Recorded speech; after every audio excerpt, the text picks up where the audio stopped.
একটু ভেবে দেখুন তো, আমাদের রান্নাঘর থেকে শুরু করে গাড়ির ব্যাটারি পর্যন্ত সব জায়গাতেই কিন্তু অ্যাসিড আছে। আমরা তো লেবু বা দইয়ের মতো জিনিসগুলো রোজই খাচ্ছি, কিন্তু অ্যাসিডের নাম শুনলেই কেমন যেন একটা ভয়ের অনুভূতি হয়, তাই না? তাহলে কি অ্যাসিড মানেই বিপদ, নাকি এর পেছনে লুকিয়ে আছে আরও গভীর কোনো বিজ্ঞান? চলুন আজকের এই আলোচনায় আমরা অ্যাসিডের এই রহস্যময় জগতের পর্দাটা একটু সরিয়ে দেখি। এটাই তো হলো আসল প্রশ্ন, তাই না? একদিকে আমরা লেবুর মতো টক জিনিস খাচ্ছি, যেটা সাইট্রিক অ্যাসিডে ভরা। আবার অন্যদিকে গাড়ির ব্যাটারিতে থাকা সালফিউরিক অ্যাসিড মারাত্মক বিপজ্জনক, গায়ে লাগলে পুড়ে যায়। দুটোই তো অ্যাসিড, কিন্তু ওদের আচরণে এত বিশাল তফাৎ কেন? এই পুরো আলোচনা জুড়ে আমরা এই প্রশ্নটারই উত্তর খুঁজে বের করব। তো এই বিষয়টা ভালোভাবে বুঝতে হলে আমরা কয়েকটা ধাপে এগোব। প্রথমে জানব অ্যাসিড আসলে কি, তারপর দেখব এদের চেনার উপায়গুলো কি কি। এরপর আলোচনা করব শক্তিশালী আর দুর্বল অ্যাসিডের পার্থক্য নিয়ে, আর এখানেই কিন্তু আমাদের মূল প্রশ্নের উত্তরটা লুকিয়ে আছে। শেষে আমাদের দৈনন্দিন জীবনে আর কিছু বিশেষ ক্ষেত্রে অ্যাসিডের ব্যবহারও দেখে নেব। ঠিক আছে, চলুন তাহলে শুরু করা যাক। অ্যাসিডের রাসায়নিক পরিচয়টা আসলে কি, মানে ঠিক কোন জিনিসটার জন্য আমরা একটা পদার্থকে অ্যাসিড বলি? সবচেয়ে সহজ আর ক্লাসিক যে সংজ্ঞাটা, সেটা হলো আর্হেনিয়াসের তত্ত্ব। এই তত্ত্ব বলছে অ্যাসিড হলো এমন একটা পদার্থ যা জলে মেশালে হাইড্রোজেন আয়ন বা H+ ছেড়ে দেয়। এই যে H+ আয়ন, এটাই কিন্তু অ্যাসিডের টক স্বাদ থেকে শুরু করে বাকি সব কিছুর জন্য দায়ী। যেমন এই স্লাইডে দেখুন, হাইড্রোক্লোরিক অ্যাসিড বা HCl জলে ভেঙে গিয়ে H+ আর Cl- আয়ন তৈরি করছে। তবে রসায়নবিদরা কিন্তু এখানেই থেমে থাকেননি। অ্যাসিডকে চেনার জন্য আরও দুটো আধুনিক উপায় আছে। ব্রনস্টেড-লাউরি তত্ত্ব বলছে অ্যাসিড হল প্রোটন ডোনার, আর লুইস তত্ত্ব অনুযায়ী অ্যাসিড হল ইলেকট্রন পেয়ার অ্যাকসেপ্টার।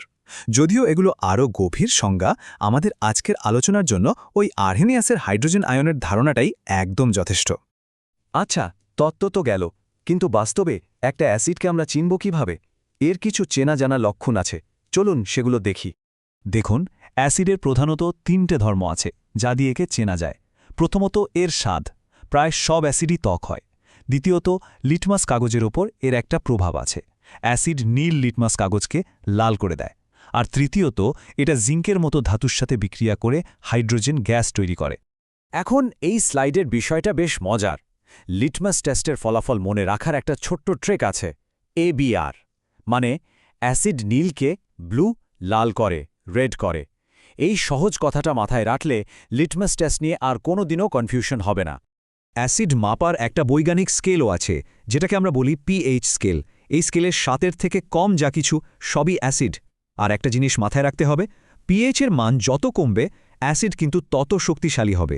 মানে একটা pH 1-এর অ্যাসিড একটা pH 5-এর অ্যাসিডের চেয়ে বহুগুণ বেশি শক্তিশালী।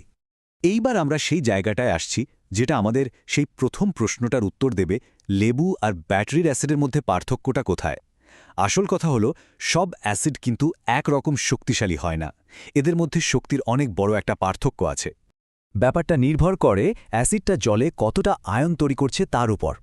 শক্তিশালী অ্যাসিড যেমন হাইড্রোক্লোরিক অ্যাসিড জলে পুরোপুরি ভেঙে যায় আর প্রচুর পরিমাণে হাইড্রোজেন আয়ন তৈরি করে, অনেকটা একটা লাইটের সুইচ অন করার মতো, সাথে সাথে পুরো পাওয়ার। আর অন্যদিকে দুর্বল অ্যাসিড যেমন ভিনিগারে থাকে অ্যাসিটিক অ্যাসিড জলে গিয়ে আংশিকভাবে ভাঙে, একটা ডিমার সুইচের মতো। আর ঠিক এই কারণে দুর্বল অ্যাসিডগুলো আমরা খেতে পারি। এই পার্থক্যটা বোঝার আরেকটা সহজ উপায় হলো উৎসটা দেখা। একদিকে আছে মিনারেল অ্যাসিড, যেগুলো ল্যাবে তৈরি হয় আর সাধারণত খুবই শক্তিশালী আর বিপজ্জনক, ঠিক যেমন ব্যাটারির সালফিউরিক অ্যাসিড। আর অন্যদিকে আছে অর্গানিক অ্যাসিড, যেগুলো আমরা গাছপালা বা জীবজন্তু থেকে পাই। এগুলো সাধারণত দুর্বল হয় আর খাওয়ার যোগ্য, যেমন লেবুর সাইট্রিক অ্যাসিড।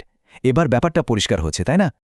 আর শক্তিশালী অ্যাসিড নিয়ে যখন কথা হচ্ছে, তখন সুরক্ষার বিষয়টা সবার আগে। একটা কথা একদম গাঁট বেঁধে নিন, কখনও গাঢ় অ্যাসিডের মধ্যে জল ঢালবেন না। সবসময় জলের মধ্যে ফোঁটা ফোঁটা করে অ্যাসিড মেশাতে হয়। কারণটা হলো এই বিক্রিয়ায় প্রচুর তাপ তৈরি হয়, আর অ্যাসিড ছিটকে এসে সাংঘাতিক দুর্ঘটনা ঘটিয়ে দিতে পারে। অ্যাসিড কিন্তু শুধু ল্যাবের জিনিস নয়, আমাদের রোজকার জীবনে এটা একেবারে জড়িয়ে আছে। খাবার থেকে শুরু করে বড় বড় শিল্প, সব জায়গায় এর উপস্থিতি। এই স্লাইডটা দেখুন, কি দারুণভাবে দেখানো হয়েছে।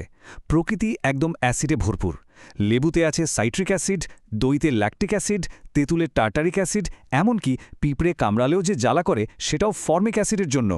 আপেলও কিন্তু ম্যালিক অ্যাসিড আছে, ভাবা যায়। আবার অন্যদিকে শিল্প জগতে কিছু অ্যাসিডের রাজত্ব চলে। সালফিউরিক অ্যাসিডকে তো রাসায়নিকের রাজাই বলা হয়। এটা সার থেকে গাড়ির ব্যাটারি সব জায়গায় লাগে। আমাদের নিজেদের পেটেই আছে হাইড্রোক্লোরিক অ্যাসিড, যেটা খাবার হজম করায়। আবার নাইট্রিক অ্যাসিড দিয়ে টিএনটির মতো বিস্ফোরক তৈরি হয়। আর অ্যাসিডিক অ্যাসিড তো আমাদের সবার রান্নাঘরের চেনা ভিনিগার। অ্যাসিডের একটা খুব ইন্টারেস্টিং ধর্ম হল নিউট্রালাইজেশন বা প্রশমন।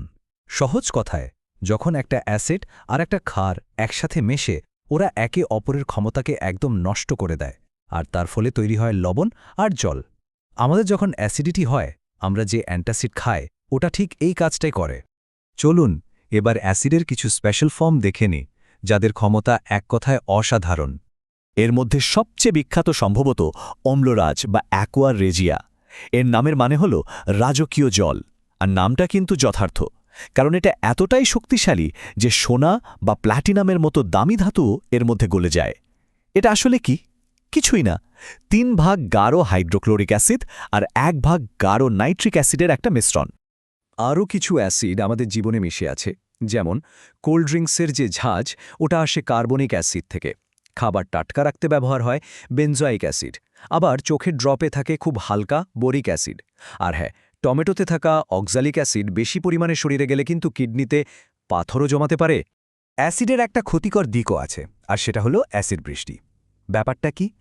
কলকারখানা থেকে যখন সালফার ডাইঅক্সাইড আর নাইট্রোজেন অক্সাইডের মতো গ্যাস বাতাসে মেশে আর তারপর বৃষ্টি হয়, তখন বৃষ্টির জলের সাথে মিশে সালফিউরিক আর নাইট্রিক অ্যাসিড তৈরি হয়। আর এই অ্যাসিড বৃষ্টি মাটি, গাছপালা, এমনকি তাজমহলের মতো আমাদের ঐতিহাসিক স্থাপত্যেরও মারাত্মক ক্ষতি করছে। তাহলে পুরো আলোচনা থেকে আমরা কি বুঝলাম? আমাদের শরীরের ভিটামিন সি হোক বা কারখানার রাসায়নিকের রাজা অ্যাসিড আমাদের জীবনের একটা অংশ। এর ক্ষমতাটা ভালো হবে না খারাপ, সেটা পুরোটাই নির্ভর করে এর ধরন, শক্তি আর ঘনত্বের উপর। লেবুর অ্যাসিড দুর্বল আর পরিমাণে কম, তাই ওটা নিরাপদ। কিন্তু ব্যাটারির অ্যাসিড শক্তিশালী আর অনেক বেশি গাঢ়, তাই ওটা বিপজ্জনক।